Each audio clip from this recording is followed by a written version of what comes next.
Dober dan. Evo, pretekli teden smo razkrivali, kaj je to moška intima in kako moški doživljajo en svoj čustveni svet. Tudi jaz sem vam priznala, da nisem čist tista ženska, kadar sem sama ali pa kadar sem ob nekem moškem, ki me ima rad.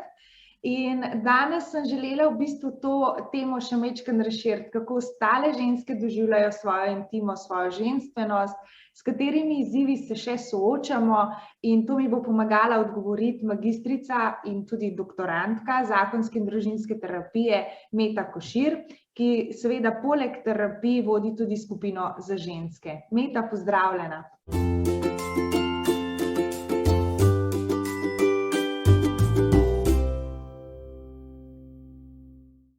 Živjo, Eva, hvala za povabilo. Ja, hvala, ker si se odzvala. Zdaj pa gremo v bistvu k enemu takemu uvodu, ker o intimi ponavadi govorimo bolj individualno, nekaj bolj notranjega, osebnega je to, Midve pa sva si zadala nalogo, da bo probala opisati, kako izgleda eno intimno doživljanje ene ženske populacije, ženske družbe, In pravzaprav itak smo vsi en svoj unikat, tako da si nisva zadala ene lahke naloge, pa vsem te povabim, da mi probaš malo pomagati opisati, kaj je to ženstvenost oziroma kaj točno bi pasalo pod to žensko intimo. Ja, to se mi zdi, da je eno tako vprašanje, s katerim se ženske, pa na drugi strani seveda tudi moški, srečujemo zelo intenzivno. Zdi se mi, da se konstantno sprašujemo o tem, kaj je ta ženska intima, intimnost, kaj je ženstvenost. Tudi v samem terapevtskem procesu se velikokrat s tem srečamo. Pa se mi zdi, da kdaj pravzaprav ne znamo čisto točno na to odgovoriti. Ker se mi tudi zdi, da je odgovor tukaj majčkeno bolj širok, težko zdaj v parih stavkih na to odgovorimo. V prvi vrsti se mi zdi, da je ta ženska intima, intimnost, ženstvenost, tista najbolj globoka povezanost samo s sabo. To je ta iskrenost, to so vsa ta čutenja, ki so znotraj nas. V prvi vrsti bi jaz tukaj izpostavila to, da koliko zelo je pomembno to, da kar mi čutimo in doživljamo, da si dovolimo to priznati, da so to naša čutenja, naše stvari in da je to čisto okej. V prvi vrsti bi jaz na tem področju izpostavila to. Ker velikokrat se mi zdi, da se srečamo z našim notranjim svetom, s to globino. Včasih smo še, tako se mi zdi, da soočeni samim sabo, pa se kar ne prepoznamo, ker ne vemo točno, ali je to, kar čutimo, res to, kar čutimo, ali je to vpliv nekega zunanjega sveta, ali je to res naš notranji svet. In se mi zdi, da tukaj hitro nastane ena taka mala zmeda. Se mi zdi, da zmeda tudi v tem smislu, ker prav danes, ko sem se pripravljala v bistvu na tole najino srečanje, sem razmišljala, sprašujem po ženstvenosti, kada je to nekaj, kar je vezano na spol. Saj pravzaprav velikokrat tudi moški govorijo o tem, da se mogoče v nekih stvareh počutijo preveč, razneženi ali pa kot ena ženska, ali pa da čutijo, celo nekateri rečejo, da čutijo svojo žensko plat, eno ponavadi mislijo eno bolj nežno plat. In je pravzaprav sploh težko, govoriti le res samo o ženskah in o ženskem čustvenem svetu, pa hkrati vseeno, sem rekla, so si zadale tak izziv, da bo probale malo vseeno govoriti o teh temah, s čim se ženske danes srečujejo. In glede na to, da imaš izkušnje s skupinami ali pa ženskami, ki pridejo po pomoč na skupino, bi mogoče šle majčkeno bolj konkretno. S čim ženske največkrat pridejo? Po mojih izkušnjah je najbolj pogosto vprašanje ali pa neka dilema, težava, s katero se danes ženske soočamo ali pa soočajo prav ta, kako ustvariti eno žensko, ki se bo dobro počutila v svoji koži, ki bo na nek način samozadostna in po drugi strani, da bo zmožna se prepustiti moškemu partnerju, možu. Se mi zdi, da se tukaj hitro ustvari ena ta dvojnost ali pa ena dilema, kako tukaj vse to zmanevrirati naokrog. Ker po eni strani si želimo biti, to se govori o tem, da mora biti ženska enaka moškemu. Jaz si rečem, ne, ženska ne bo kar taka, kot je. Ampak po drugi strani se mi pa zdi, da zaradi tega malega rivalstva, če lahko temu tako rečem, se prepogosto zgodi, da izgubimo to nežnost, ta najbolj pristen stik same s sabo, to, kar smo prej rekli, da je ta ženska intima, ta iskrena čutenja, tisto najbolj globoko bistvo v nas samih. Zaradi tega, ker je danes tako zelo nevarno biti nežen, ranljiv, senzitiven, kot da to ne paše v ta hiter svet. Pa se mi zdi, da je za samo žensko, za naš razvoj, naš napredek, to najbolj pomembno. In se nekako kar ženemo in kar izgubimo stiki s tem, kaj si pravzaprav sploh res želimo, samo zato, da dosežemo neka pričakovanja družbena ali da nekako jamemo en ta moški svet, da smo tudi mi na enakem položaju, z enakimi pogoji in v tem upol se kar nekaj izgubimo. Ja, res, točno to se začne dogajati in veliko žensk dekleta izpostavi prav to, da zaradi tega hrepenenja ali pa enega notranjega pritiska, ki ga čutijo potem, da bi bile enakovredne moškim, toliko hitre, uspešne in ne vem kaj še vse kot moški, res se izgubijo in tukaj nastane ena strašna nesrečnost znotraj nas, eno nezadovoljstvo, ena neizpopolnjenost. In tukaj se mi zdi, da tudi znotraj samega terapevtskega procesa ali pa znotraj skupine se porabi veliko enega časa, enih besed, prav zato, da se vsaka znotraj sebe umiri in si da pač vedeti, da taka kot je ok, da ne rabimo tukaj tekmovati ne druga z drugo, ne z moškim, nikakor ne. A pa se dogaja tako v teh ženskih krogih prav to rivalstvo, ljubosumje? Zdaj, znotraj same skupine ne. Tako v nekih kolektivih, v službi pa mislim, da so neka rivalstva kar precej prisotna. Saj vsi vemo, da smo ženske, zelo smo temperamentne, čustvene, rade izražamo ali pa se trudimo izražati to, kar čutimo, in tukaj hitro lahko pride do kakšnih trenj, tudi ljubosumja. Ampak jaz mislim, da če sta dve ženski že se znašli v taki situaciji, da se da to z enim pogovorom, pa mogoče z malenkost distance, tudi to umiriti.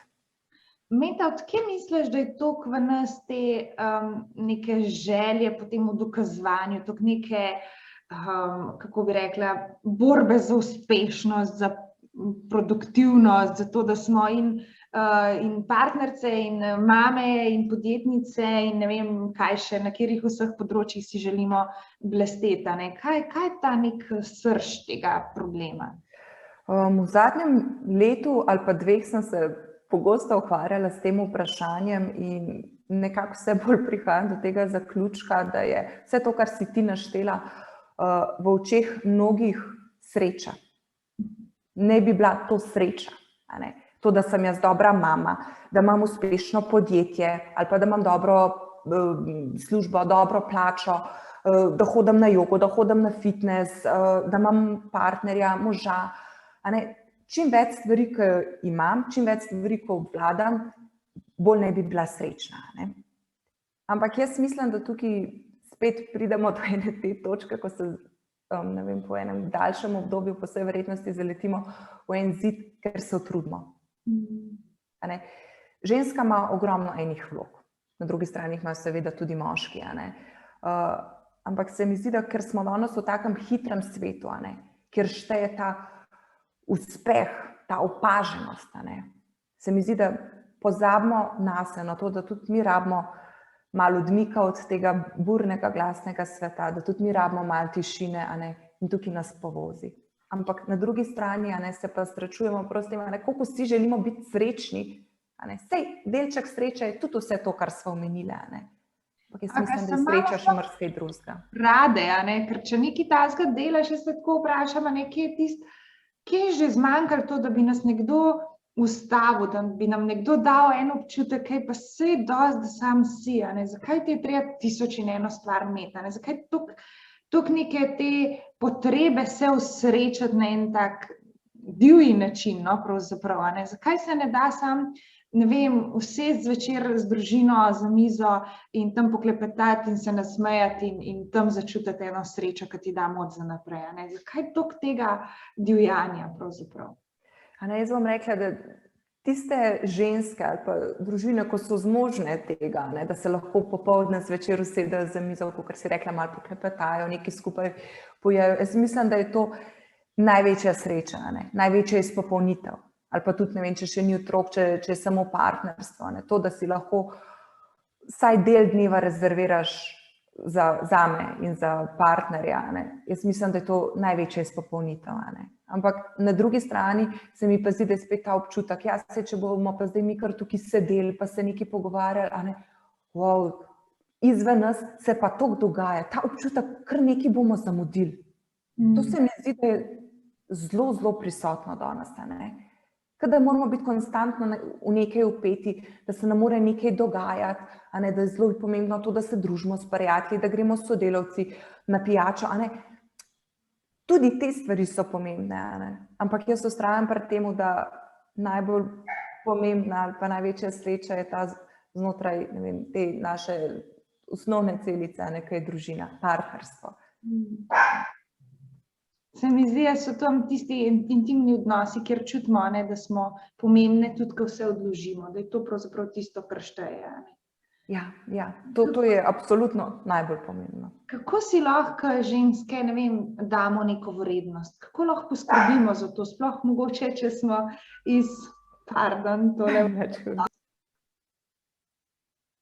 Kako lahko ženska poskrbi za to svojo vrednost, da začuti malo, da je tudi ona kot ženska pomembna?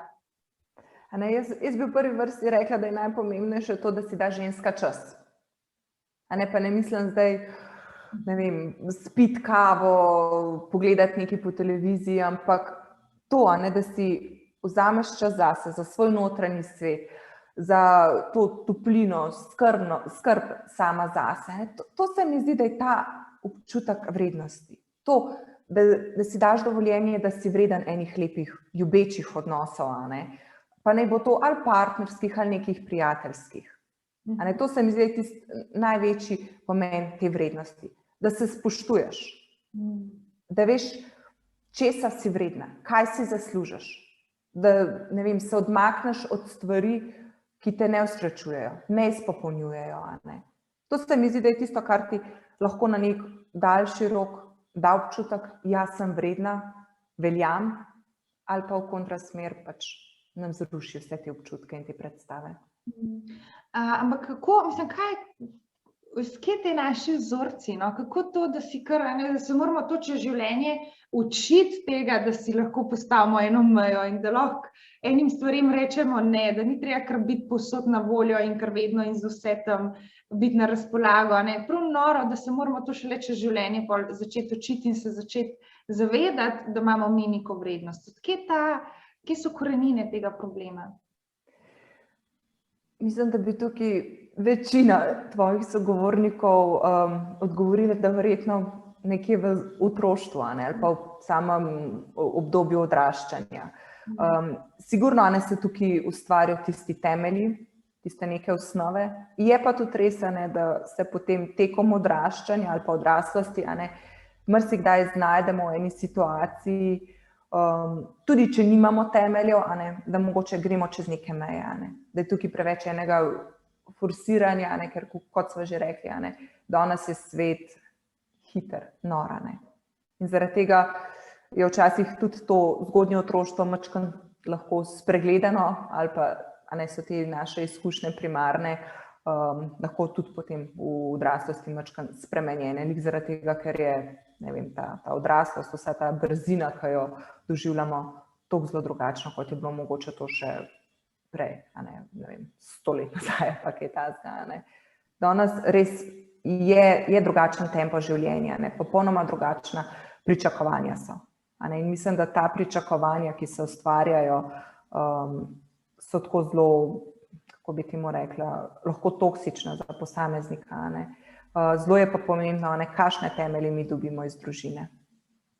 Ja, se mi zdi, da nekako nas odnosi, po eni strani, kdaj tudi izčrpajo, ampak predvsem so odnosi tisti, ki nas napolnejo, neki odnosi, ki so intimni, tudi s prijateljicam, neka prijateljica, ki ji zaupaš, ki lahko ob njej klepetaš in poveš vse tiste svoje največje dvome in strahove in izzive, ki si jih imel v preteklem tednu ali mesecu ali kakorkoli, in da je ta prijateljica tam in te posluša in še kdaj reče, ja, razumem, tudi jaz imam ta izziv, in smo imeli tako končno nekem prostor zame, en odnos, kjer jaz lahko majčkeno zadiham, malo prijem k sebi. Še toliko lepše pa je, če lahko en ta prostor doživljamo tudi ob svojem moškem. Se mi zdi, da tam pa ženska pol res zacveti in da res gre za eno polno energijo v svet. Hkrati pa vemo, da si tudi te odnose s partnerji pravzaprav oblikujemo na podlagi teh vzorcev, ki smo jih deležni tudi doma ali pa v našem otroštvu. Tako da ne vem, kaj bi rekla, kako lahko ženska recimo poskrbi za to, da ni samoumevna v enem odnosu? Ja, ta samoumevnost se mi zdi, da je zelo prisotna danes v odnosih. Sploh v nekih odnosih, ki trajajo že kar nekaj let, vse rata nekako rutinsko, samoumevno, in tukaj vemo, na kateri točki lahko ti odnosi potem pristanejo. Mislim, da je to, da nismo samoumevni, naloga tako moškega kot ženske. Jaz bi tukaj izpostavila predvsem to, da se moramo konstantno truditi drug za drugega. To, da si vsak dan znova dokazujemo, da si želimo partnerja, da si želimo, da je nekdo ob nas srečen, da se dobro počuti. Jaz mislim, da so to neke te osnove, ki nas nekako spodbujajo k temu, da se trudimo v odnosu, da ne obupamo nikoli, da ni vse nekako rutinsko. To se mi zdi, da so eni taki spodbojevalci. Po drugi strani se mi pa zdi, da je ta samoumevnost nekaj, kar nas pogosto malo prehiti. Se pravi, da predno se mi zavedamo, da smo nekomu samoumevni, se je to že zdavnaj zgodilo. Kako to preprečiti, kako se temu izogniti? Jaz bi rekla v prvi vrsti to, če se partnerja zavedata vrednosti odnosa, če cenita to, kaj imata ob sebi ali pa nasproti sebe, jaz mislim, da do te samoumevnosti ne pride. Če si znata izkazati ljubezen, to, kaj čuta drug do drugega, če si znata vzeti čas zase. Jaz mislim, da so to vse neke stvari, ki pripomorejo k temu, da se zavedamo, kdo smo in kaj imamo in kaj skupaj tvorimo. In takrat mislim, da ne pride do samoumevnosti. Samoumevnost je tudi malo en dolg čas, to, da ni nič drugače, da je ves čas isto, da je, ne vem, petek 1. enak četrtku 31. Da je vsak dan enak. Tudi to malo k temu prispeva. Kaj se ti zdi, da je tudi ena skrivnostnost, ko nekaj, kar ne bi ženska,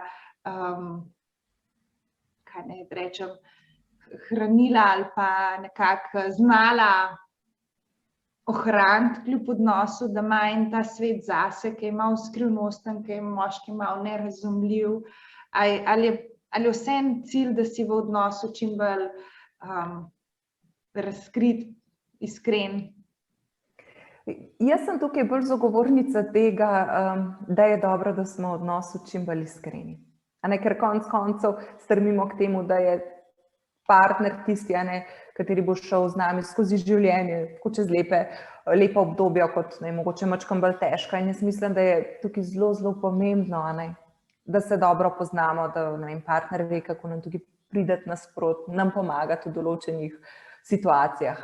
Je pa ta skrivnostnost, ki si jo omenila, lahko zelo tako privlačna. Se mi zdi, da predvsem na začetku, ko mogoče drugega še mačkam iščemo, se spoznavamo. Mislim, da je to tako nekaj, kar bi jaz rekla, da je mačkam najstniško, ampak se mi zdi, da je lahko nekaj zelo atraktivnega.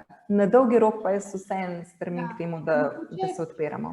Ja, se to mističnost ohranja predvsem z neko skrbjo zase, da če smo če si upamo vzeti ta čas zase, pa se napolniti, pa usrečati, je lahko tudi to včasih tako skrivnostno. Kako ti je to uspelo? Saj vem, kje si bil, kdaj si šla, kdaj si prišla, s kom si šla, ampak ta nov nasmeh ali pa neki ta nova energija, to je pa nekaj, kar je lahko en del te skrivnostnosti, ker je nejasno, kako je to uspelo. In se mi zdi, da je res pomembno to, da znamo ženske čuvati tudi ta svoj intimni svet. Da se poznamo konec koncev, da ni, da se sam razdajamo za družino pa za druge, ampak da si znamo tudi vzeti ta prostor, ki se mu nač. To je definitivno najbolj pomembno. In meni je nekaj najlepšega videti žensko, ne vem, ko pride na terapijo ali pa ko jo srečam na ulici in ko vidim, kako je ona zadovoljna. Ko vidim tiste iskrce v očeh, to se vidi, da ta ženska skrbi zase, se zna postaviti na prvo mesto, si zna dati eno to ljubezen, ki jo lahko damo sam mi same sebi. Nekaj je ta partnerska ljubezen, ampak bi rekla, da ta ljubezen, ki jo pa dajemo same sebi, je pa osnovna in najbolj pomembna. In odkle mislim, da izvira tudi ta naša potreba potem, da si vzamemo čas zase, da se razvajamo, da se posvetimo sebi. To je tisto. Dati sebe na prvo mesto. Pa ne v tem sebičnem pogledu, ampak poskrbeti zase, zato ker se imam rada, ker si to zaslužim in ker mi to pripada. To ni sebično. Meta, še kakšen nasvet za ženske, čisto za konec, čim bi jih pozdravila? Jaz bi mogoče tako rekla, da ženske smo res ena čudovita, krasna, lepa bitja. In če znamo to negovati, lahko res v zelo lepi luči zasijemo.